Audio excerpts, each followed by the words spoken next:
मौनी महाराज, हम आपके इस पंडाल में खड़े हैं, काफ़ी अद्भुत है, इसकी विशेषता क्या है? वंदे देव उमापतिम सुरगुरुम वंदे जगत्कारणम वंदे पन्नगभूषणम मृगधरम वंदे पशूनां पतिम वंदे सूर्यशांग वंदे नयनम वंदे मुकुंद प्रियम वंदे भक्तिनाशनंदम वंदे शिवम शंकरम। देवादिदेव आदिदेव महादेव भगवान शिव की कृपा से संपूर्ण विश्व में पहली बार, महाकुंभ में पहली बार, सतयुग त्रेता द्वापर के बाद पहली बार 7,51,00,000 रुद्राक्षों से भगवान शिव की 12 ज्योतिर्लिंग सौराष्ट्रे सोमनाथम च श्रीशैले मल्लिकार्जुनम उज्जयिन्यां महाकाल ममकारं ममलेश्वरम वरिल्यां वैद्यनाथं च डाकिन्यां भीमशंकरम शीतबंधे दुरामेशम नागेशम दारुकावने वाराणस्यां तु विश्वेशं त्र्यंबकं गौतमीतटे हिमालये तु केदारं कुसुमेशं शिवालये एतानि ज्योतिर्लिंगानि सायं प्रातः पठेन्नरः सप्तजन्मो कृतं पापं स्मरणेन विनश्यति।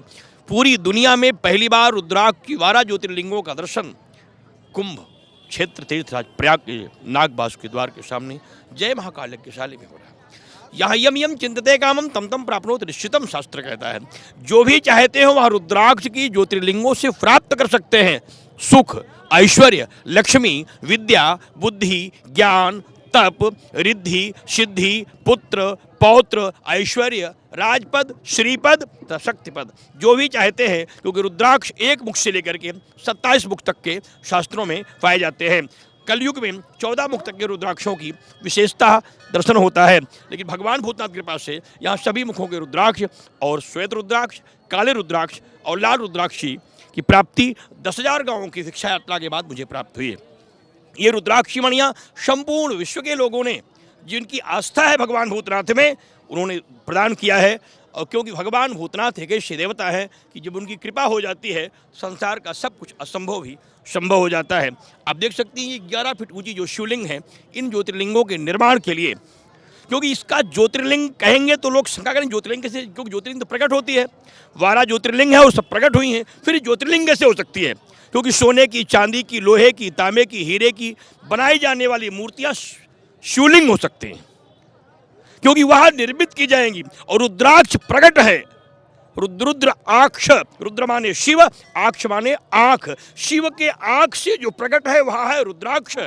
तो देवो देवालय प्रोक्ता सजीवा केवला शिवा, साक्षात शिव ही का रुद्राक्ष के बारे में जानेंगे कब? का जब श्रद्धा होगी तब, श्रद्धा होगी कब? का जब भक्ति होगी तब, भक्ति होगी कब? का जब भाव होगा तब, भाव होगा कब? का जब समर्पण होगा तब, समर्पण होगा कब? का जब साधना होगी तब, साधना होगी कब? का जब स्वाध्याय होगा तब, स्वाध्याय होगा कब? का जब शास्त्र को जानेंगे तब, शास्त्र को जानेंगे कब? का जब शिवपुराण में विश्वास करेंगे तब, शिवपुराण में विश्वास होगा कब? का जब शिव की भक्ति होगी तब, शिव की भक्ति होगी कब? का जब बाबा की उपासना होगी तब, उपासना होगी कब? का जब साधना होगी तब, साधना होगी कब? का जब तपस्या होगी तब, और तपस्या होगी कब? का जब बाबा की 12 ज्योतिर्लिंग बनाई जाएंगी तब। ये तभी संभव है।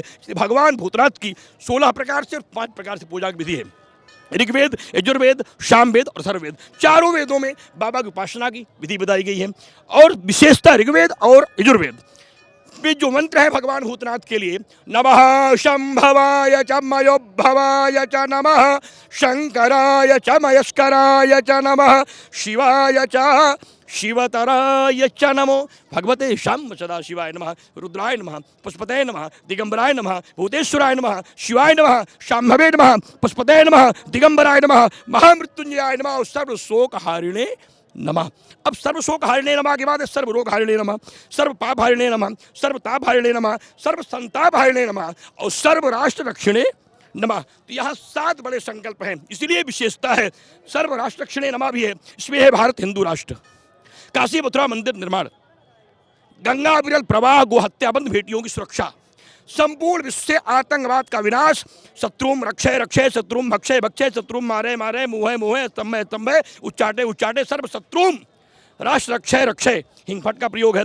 स्थिति में कहें कि श्री चते लक्ष्मी शपथना, मतलब लक्ष्मी मेरे देश में हो, जिससे मेरा देश का गौरव विशेषता हो। मेरे देश के युवा, मेरे देश की बेटियां, मेरे देश की माताएं, मेरे देश के व्यवसायी, मेरे देश के सभी अन्नदाता सब स्वस्थ हों, प्रसन्न हों और सभी लोग इतने सुखी हों कि भगवान की कृपा अनुग्रह हो जाए, इसलिए स्थिति में है। अब यहाँ जो ज्योतिर्लिंग बनाई गई हैं उनके 6 के मुख उत्तर मुख हैं। लक्ष्मी के लिए, विद्या के लिए, श्री के लिए, ऐश्वर्य के लिए, तेज के लिए और कृपा के लिए। और 6 दक्षिण मुखी हैं, हिंदू राष्ट्र के लिए, आतंकवाद विनाश के लिए, बांग्लादेशी हिंदुओं की रक्षा के लिए, गंगा विरल प्रवाह के लिए, भ्रूण हत्या बंद हो, बेटियां सुरक्षित हो, क्योंकि बिना बेटी के देश बच नहीं सकता, बिना बेटी के माँ कहीं हो नहीं सकती, बिना माँ के कभी राम का जन्म हो नहीं सकता। न बेटी, अगर बेटी नहीं होगी तो राम नहीं होंगे, कृष्ण नहीं होंगे, कृष्ण नहीं होंगे, ये कुंभ नहीं होगा, दिव्य नहीं होगा, भव्य नहीं होगा, सुंदर नहीं होगा और पूर्ण नहीं होगा। इसलिए मेरी बेटियां भी हों, इन सारे संकल्पों को लेकर के यहाँ विशेष रचना है। आप देख सकते हैं आपके पीछे जो शिवलिंग है उनके सामने त्रिशूल लगाए गए हैं। 11,108 त्रिशूल हैं। पीला त्रिशूल है रोगान शेषान पहंच तुष्टा रुष्टादु कामान शकलान अभिष्टान, रोग हरण के लिए है। लाल त्रिशूल या देवी सर्वभूतेषु लक्ष्मी रूपेण संस्था, माँ पीला सीधे सीधे आप जान लीजिए, पीला त्रिशूल रोग हरण के लिए है, लाल लक्ष्मी के लिए है, श्वेत ज्ञान विद्या बुद्धि के लिए है, और काला त्रिशूल आतंकवाद, चाहे वो खालिस्तानी आतंकवादी हो, चाहे पठानी आतंकवादी हो, और चाहे मुगलिस्तानी आतंकवादी हो, उनकी समाप्ति के लिए। चक्रकुंड है जो भगवान विष्णु की स्थिति में है, क्योंकि जब अमृत की बूंदे गिरी भगवान ब्रह्मा का, यह चक्रकुंड जो था यह भगवान ब्रह्मा की प्रथम यज्ञ भूमि है, जहाँ भगवान विष्णु की के द्वादश माधव हैं, अक्षयवट हैं, त्रिवेणी हैं। भगवान ब्रह्मा के श्री आगमन से देवता भी जहाँ आके नमन किया करते हैं, धरातल है त्रिवेणी वो जहाँ देवता बसा करते हैं, स्वर्ग छोड़ देते हैं, सुंदर दिव्य धाम है, माँ गंगा की गोद में आते हैं, इस स्वर्ग से भी सुंदर इसको प्रणाम है। ऋषि मुनि ज्ञानी योगी सती साधक सिद्ध सब विष्णु चला आता है। अमृत पान करने को दिव्य कुंभ है, भव्य कुंभ है, जो भी यहाँ आता है झोली भर के जाता है। इसलिए यहाँ सब कुछ प्राप्त हो रहा है। अब यहाँ भगवान की कृपा, जब अनुग्रह है, जब कृपा है तो अनुग्रह होगी, और कृपा और अनुग्रह के बारे में आपको ज्ञान कब होगा? कुंभ के बारे में जानेंगे कब? पहले विषय कुंभ, बिना कुंभ जाने आप कैसे आस्था होगी?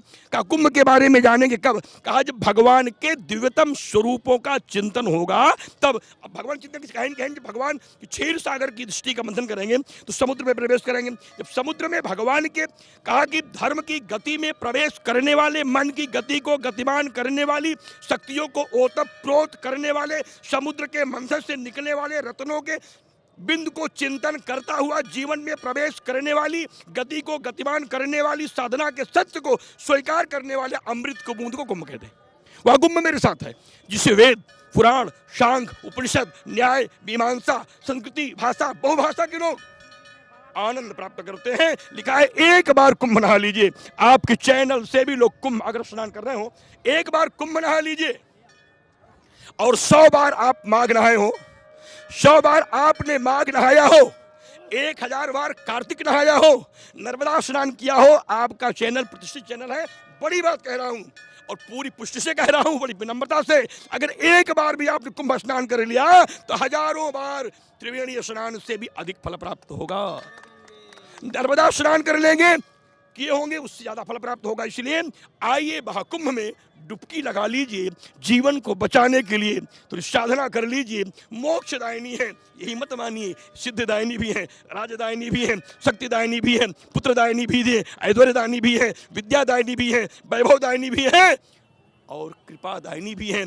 आइए महाकुंभ में माँ के सानिध्य में एक प्रार्थना कर लीजिए कि जननी जीवन तेरा, जननी जीवन मेरा, तुझे रोज समर्पित है, हर हर कहता मैया, दुख हर कहता मैया, तेरे द्वार पे आया हूँ डुबकी में लगाने को, गंगा में नहाने को, घर से चला आया हूँ, करुणा तू कृपा कर दे मैया, तू मुझे मिलने कहीं भूल न जाना माँ, कहीं रूठ न जाना माँ, थोड़ी तो कृपा कर दे। भक्त अपनी माँ से कहते हुए भाव विभोर होता है। वास्तव में स्वर्ग का सुंदर क्षण त्रिवेणी की गोद में है, अक्षयवट की छाया में है, द्वादश माधव के मध्य में है, भरतदास की तपस्थली में है, ब्रह्मा की यज्ञ भूमि में है। आइए कुंभ की इस पावन छटा में जब लोग स्नान करते हैं तो उन्हें लगता है रुद्राक्ष।